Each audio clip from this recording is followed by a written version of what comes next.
అందరికీ నమస్కారం. Welcome to our channel. AP EdCET 2023 అడ్మిషన్స్కి సంబంధించి సెల్ఫ్ రిపోర్టింగ్కి సంబంధించిన వివరాలను ఈ వీడియోలో చూద్దాం. ఎవరైతే అడ్మిషన్ లెటర్ డౌన్లోడ్ చేసుకుని ఉంటారో వాళ్ళు వెబ్సైట్లోకి వెళ్ళి సెల్ఫ్ రిపోర్ట్ అని చేయాల్సి ఉంటుంది. అంటే మనకు వచ్చిన కాలేజీ ఓకే అన్నట్లుగా సెల్ఫ్ రిపోర్ట్ చేయాలి. సెల్ఫ్ రిపోర్ట్ చేయడానికి మనకు టైం అనేది 23వ తేదీ వరకు ఇచ్చినాడు.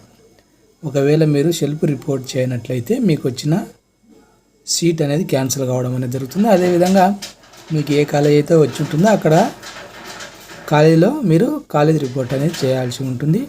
వాళ్ళు కూడా ఎవరెవరు మా కాలేజీలో ఓకే చేసుకున్నారు అని ఒక రిపోర్ట్ అనేది హైయర్ ఎడ్యుకేషన్ పంపించడం అనేది జరుగుతుంది. ఒకవేళ మీరు రిపోర్ట్ చేయనట్లయితే వాళ్ళు మా కాలేజీలో సీట్ వచ్చినా ఈ వ్యక్తి మా కాలేజీలో రిపోర్ట్ చేయలేదని అక్కడ పంపించడం అనేది జరుగుతుంది. ఆ విధంగా కూడా సీటు క్యాన్సిల్ చేయడం అనేది జరుగుతుంది.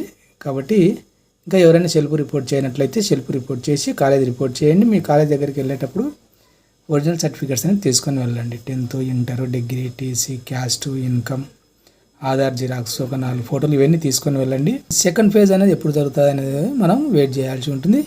దానికి సంబంధించిన డేట్ వచ్చిన తర్వాత మళ్ళీ నేను వీడియో చేయడం అనేది జరుగుతుంది. అప్డేట్స్ మిస్ కాకుండా ఉండడానికి ఛానల్ని సబ్స్క్రైబ్ చేసుకోండి. ఈ వీడియో మీకు ఉపయోగపడింది అనిపిస్తే తప్పకుండా లైక్ చేయండి. మీ ఫ్రెండ్స్కి కూడా షేర్ చేయండి. దీనికి సంబంధించి ఎవరికైనా ఉపయోగపడుతుంది అనిపిస్తే. Thank you.